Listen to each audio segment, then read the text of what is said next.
আসসালামু আলাইকুম ভিউয়ার্স, সবাই কেমন আছেন? আশা করি ভালো আছেন। আজকে সকালবেলায় আপনার ভাই অনেকগুলো মাছ নিয়ে আসছে, 2-3 পদের মাছ, পোয়া মাছ, আরও কি একটা মাছ যেন ছিল, আমি দেখিনি, নিজের হাতেই রেখে দিচ্ছি ফ্রিজে। 2 দিন আগে অনেকগুলো মাছ নিয়ে আসছে, পরে আমি একটু রাগ হয়েছি, ফ্রিজে জায়গা নেই, এত মাছ কই রাখবো। তো যাই হোক, দেখলাম যে নিজে সহই গোছাইল মাছগুলা। পরে তো আমি ভাবছি রুই বা কোনো কাতল মাছ হবে, কিন্তু দেখলাম যে মনে হয় এটা কোনো কার্প মাছ, বড় সাইজের মাছ। আমার শুধু বললো যে 6.5 কেজি ওজন হয়েছে। তো আপনাদের পুরো মাছটা দেখাইতে পারলাম না, মাছটা কেটে আনছে। এই তো মাছগুলো আজকে আমি ভুনা করব।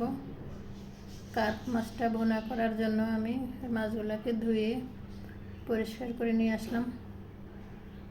সাথে কলমি শাক ভাজি করব। শুধু মাছ খেতে ভালো লাগে না, তাই ভাবছি একটু শাক ভাজি করি। তো এই জন্য আমি পেঁয়াজ, কাঁচামরিচ, রসুন, শাকের জন্য রসুন কেটে নিয়ে আসলাম।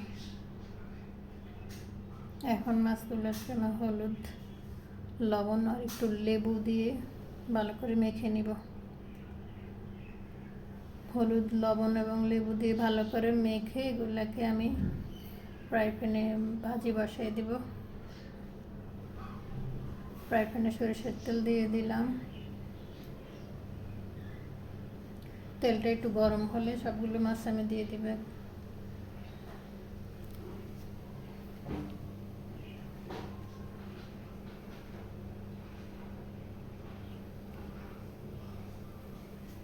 মাছটা পুরো দেখতে পারলে কিন্তু ভালো লাগতো। যাই হোক, মাছগুলো দিয়ে দিলাম। এখন একটু ভাজা হোক, আমি এর মধ্যে শাকটা বসাই দিচ্ছি। মাছটা ভাজা হতে হতে আমি শাকটা বসাই দিচ্ছি। পেঁয়াজ, রসুন, কাঁচামরিচ ভেজে শাকগুলো দিয়ে দিব এখানে। মাছগুলো 1 ফিট হয়ে গেছে, আমি মাছগুলোকে অপর পিঠ করে দিচ্ছি।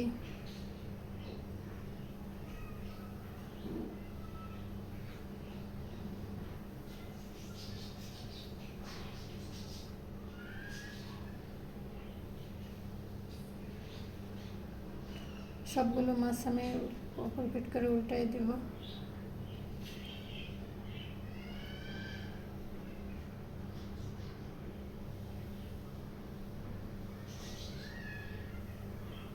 একটু সাবধানে নাড়তে হয়, ভেঙে যেতে চায় মাছগুলো উল্টানোর সময়। এই জন্য আস্তে আস্তে একটু সবগুলো উল্টাই নিলাম। এই যে সবগুলো মাছকে আমি অপর পিঠ করে দিলাম। এখন এই পিঠও আমি ভেজে নিব, মোটামুটি ভাজবো, ডিপ ফ্রাই করবো না। আর একটু ভাজি হোক, এর মধ্যে আমি শাকটা দেখি, শাকটা আমি দিয়ে দিলাম কড়াইতে। শাক দিয়ে আমি লবণ দিয়ে দিলাম। এখন এগুলোকে আমি ভালো করে নেড়ে ছেড়ে মিক্স করে নিব। শাকগুলোকে ভালো করে আমি নেড়ে ছেড়ে মিক্স করে কিছুক্ষণ মিক্স করে ঢাকনা দিয়ে 2 মিনিট এগুলোকে ভাপে দিব। তো মাছগুলো উঠাই নিয়ে আমি ফ্রাই প্যানটা উঠাই নিব। মাছগুলো আমার ভাজা হয়ে গেছে। এখন এখান থেকে উঠে আমি চুলায় পাতিল বসাই দিয়ে দিলাম পেঁয়াজ, আর মাছ ভাজা তেলটাই এখানে দিয়ে দিলাম। যেই তেলে মাছ ভাজছি সেই তেলেই কিন্তু আমি মাছটা এখন ভুনা করব। পেঁয়াজ আর তেল একটু ভেজে নিয়ে নেড়ে ছেড়ে আমি পেঁয়াজটাকে একটু সফট করে নিব। আর এখানে দিয়ে দিব 1 টেবিল চামচ পরিমাণ, উঁচু করে 1 টেবিল চামচ রসুন বাটা দিলাম আমি। পেঁয়াজ এবং রসুন বাটাটাকেও আমি আরও কিছুক্ষণ ভেজে নিব।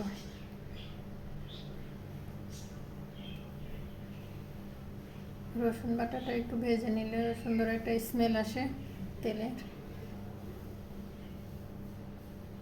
তো ভাজা হয়ে গেলে কিছুক্ষণ আমি দিয়ে দিলাম অল্প পরিমাণ পানি, একবার অল্প না, যতটুকুতে আমার মাছ কষানো যায়। পানিটা দিয়ে আমি দিয়ে দিলাম এখানে লবণ, হলুদ এবং পরিমাণ মতো মরিচের গুঁড়া যতটুকু জাল খাওয়া যায় আর কি। আর দিয়ে দিলাম 1 চা চামচ ভাজা জিরের গুঁড়া। এই গুঁড়া মশলাগুলো দিয়ে আমি মিক্স করে নিব। ভালো করে মিক্স করে এখানে ভাজা মাছগুলো আমি দিয়ে দিব। সবগুলো মাছ আমি দিয়ে দিলাম।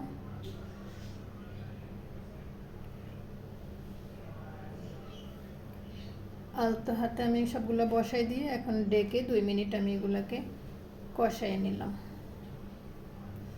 2 মিনিট কষাই দিয়ে হলো। দেখেন কি অবস্থা, আমার মাছ দেখা যাচ্ছে যে হয়ে গেছে, আসলে না হয়নি, একটু কষানো হলো। আমি যে পাতিল ধরেই নেড়ে দিলাম, নাড়তে গেলে কিন্তু ভেঙে যায়, জন্য পাতিলটা ধরে একটু নেড়ে দিলাম। তো আর একটু করে কষাই আমি মাছগুলো হলো আবার আলতো হাতে উল্টাই দিলাম।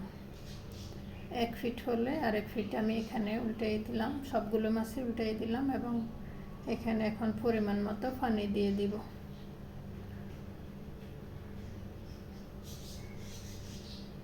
শুকনো শুকনো করে কষাই নিয়ে আমি মাছগুলোতে এখন পানি দিয়ে দিলাম। এখন এখানে দিয়ে দিব আরও কিছু পেঁয়াজ দিয়ে দিব। পেঁয়াজ দিয়ে আমি বসাইছি। এখন শেষের দিকে আর একটু কাঁচা পেঁয়াজ দিব। শেষের দিকে কাঁচা পেঁয়াজ দিলে মাছটা ভুনাটা খেতে কিন্তু মজা লাগে। আর দিয়ে দিলাম কিছু কাঁচামরিচ।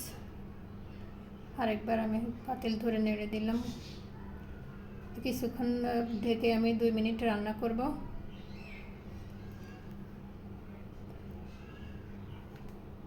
2 মিনিট রান্না করে দেখলাম হয়ে যাচ্ছে আমার মাছ মোটামুটি। এখন আমি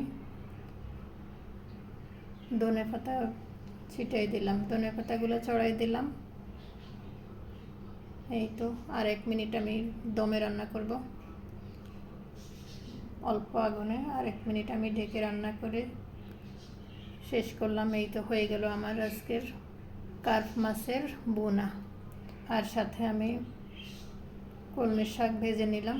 তো আজকের রেসিপিটা আমার কেমন হলো, ভালো লাগলে অবশ্যই একটা লাইক দিবেন, শেয়ার করবেন, আর অবশ্যই আমার চ্যানেলটা সাবস্ক্রাইব করে দেবেন।